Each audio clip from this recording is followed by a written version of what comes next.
So Lyft CEO David Risher on competing with Uber and the future of rideshare is a good article. As autonomous vehicles and rider concerns reshape the ride-hailing industry, Lyft CEO shares how hands-on leadership and customer insight are fueling the company's turnaround. Their shares have certainly gone up a lot since they decided to expand internationally to Europe, for example. The rideshare market has reached a crossroads. Autonomous vehicles are on the rise. Driver unrest is mounting, no doubt about that one. And customers are questioning everything from pricing to trust and safety.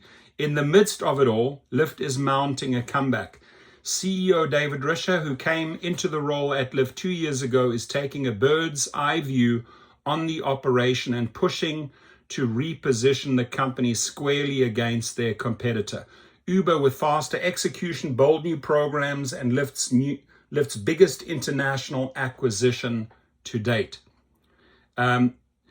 So a recent letter you wrote to shareholders includes the phrase FALCON mode. I use that a lot as well. You get elevation, you get to see everything that is below.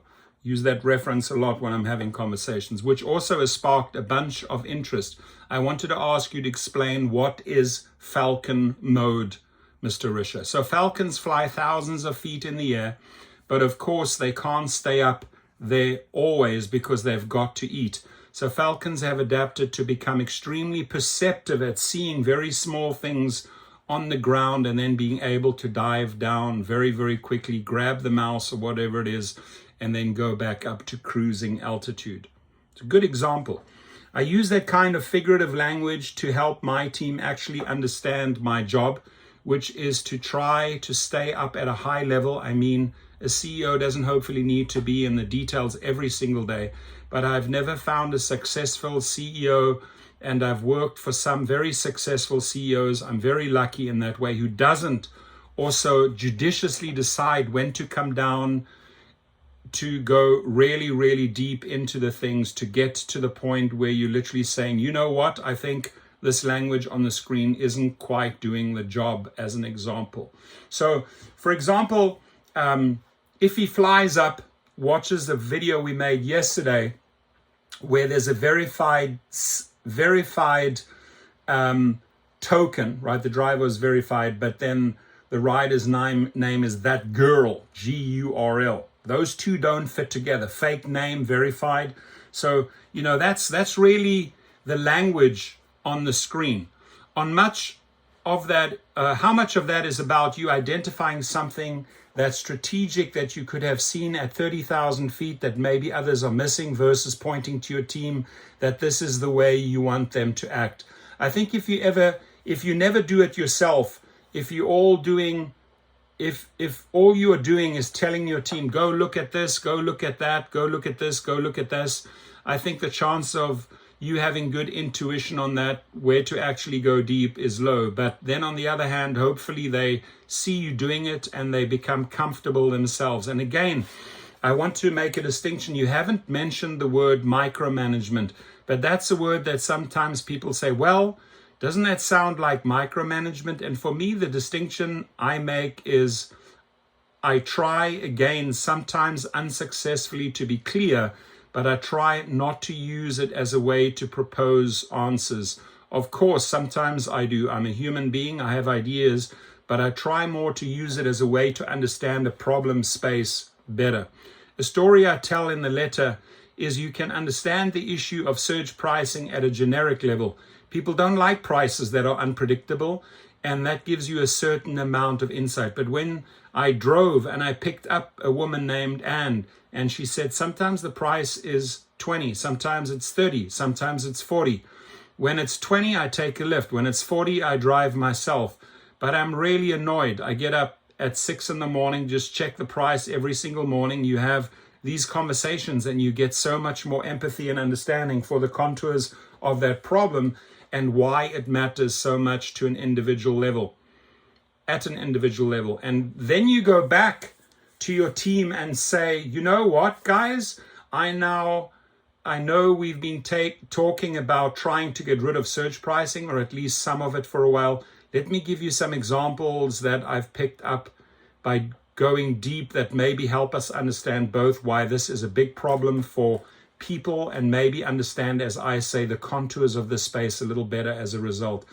And so this is why you get on the road and you drive a Lyft every 6 weeks for a day. So you're close to the experience of both sides of your marketplace, the driver and the rider. It's exactly it. And it's so interesting. I actually took my first drive, I think it was a week before I joined even.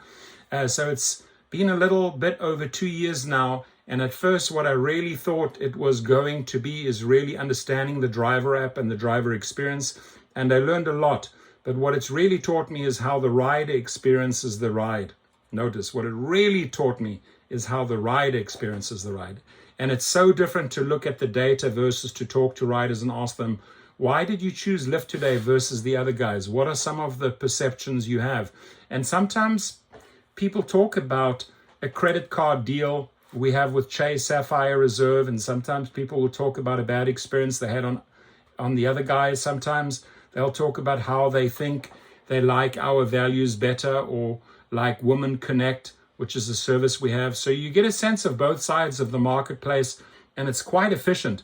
I mean, it's only 2 or 3 hours, and gosh, you learn a lot in 2 or 3 hours if you really focus on them. You have more riders than ever. You have more drivers than ever, but you're still far behind Uber, which has 75% of the market or something. I mean, we've heard a lot about the streaming wars in TV, and there's arguably a ride-sharing war going on. Do you have to beat Uber to become like Netflix in streaming, or is it just about staying competitive? You don't have to be Netflix. If you can be BritBox and that's you, that's okay. So a couple of things I think about that.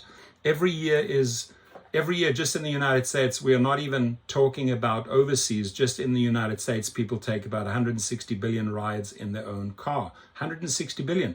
So every single one of those rides, they're getting behind the wheel. Their stress level is probably going up a little bit. Hopefully they're not texting, but they certainly tempted to text every time they come to a stoplight. They're road rage sometimes, frustrated. At the very least, they're not able to do very much else with their life. And then they go to park. And then they got to pay for parking and all those different things. So there are a lot of times where, you know what, it's actually kind of nice to have someone else pick you up. You can do the texting, you can sit back, you can make a phone call if you want. You can put your makeup on if you're a woman, whatever it is, guy too, whoever. So the point is, it's better experience, and we want to do it so reliably and at such a high service level that we move from, call it 800 million rides a year, which is about what we do to 1 billion or 2 billion to 3 billion to 4 billion. So do I have to compete with someone else to do that? Not really. Now we have to compete with private cars and to a certain extent with people staying at home on their couch. I mean, those are things I have to compete with, but I don't really need to dominate the other guy. Now, having said that, there is another guy in the marketplace. Our share when I joined was about 26% share. Now it's about 31% share. So we've made nice progress there, and that's hard. I mean, every single point of share you get over a bigger competitor is quite hard.